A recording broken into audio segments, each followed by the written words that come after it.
Hey guys, in this video we're going to be checking out this multi-protocol module. It's the iRangeX R4X, and this one's a little bit different from the one I previously reviewed. This one here, the iRangeX, this is the RX4. This is an expansion module for the Taranis, and it's quite sophisticated. It's based on the STM32 chip, so has a little bit more memory, so it can store more protocols. The R4X here is based on the older, I think it's the Atmel processor, so it has a little bit less memory and a little bit limited on the number of protocols that you can use. And they're actually selectable through this little dial here.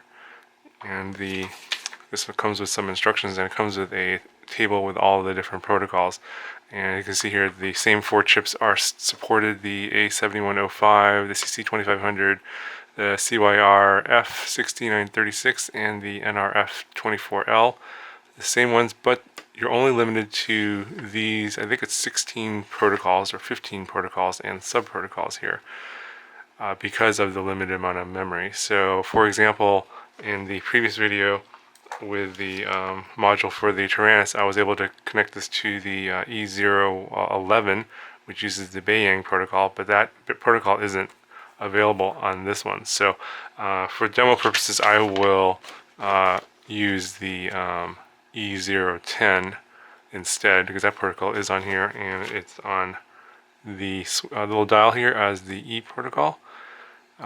This is a self-contained module, has an internal 500 milliamp hour battery, has a little on-off switch right here. Uses PPM through this little cable here, and attaches to another cable that goes to the back of this Flysky i6 radio to the trainer port, and the little audio cable plugs into this. There's a different cable here for Futaba and JR radios, but this one is based off of PPM only, whereas the one for the Taranis is based off of the serial protocol, which is a little bit faster. But for these toy quads, it's probably not going to matter too much.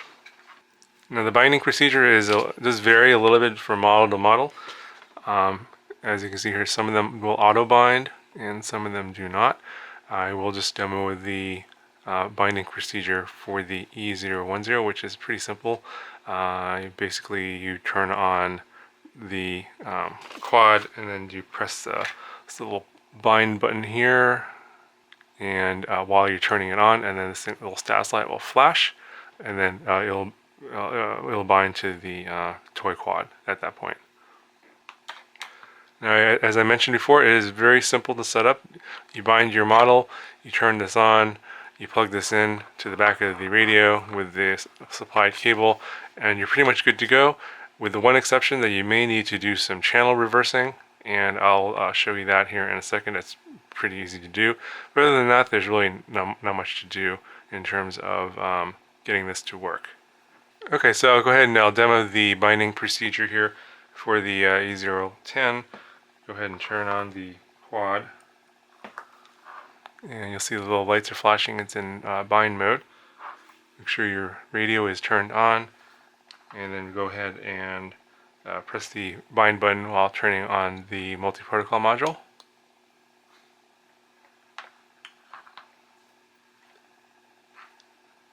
And you can see there's the light turned solid, and we're now bound, and now we can fly it.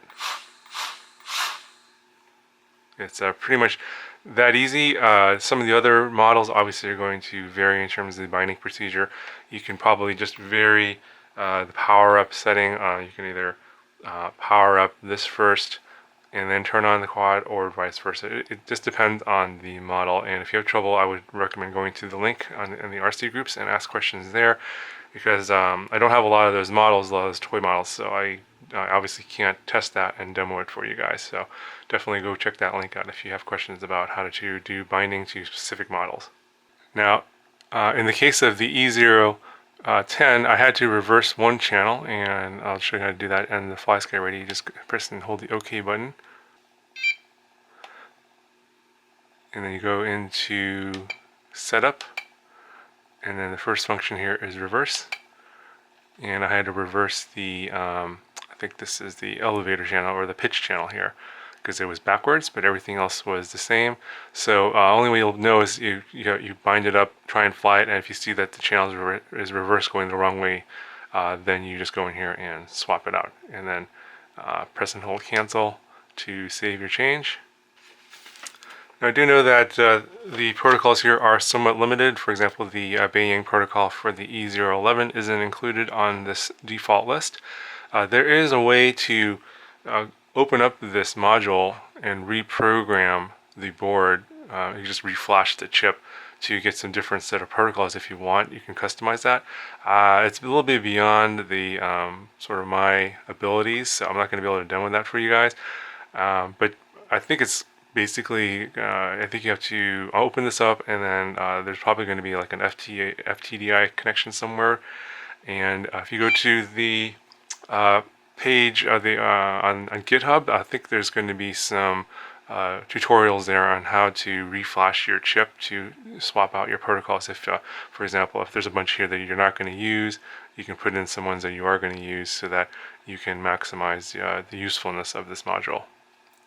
Anyway guys, that's the review of the iRangeX R4X Multiprotocol Module. Let me know if you guys have any questions about this, and I'll talk to you guys in the next video.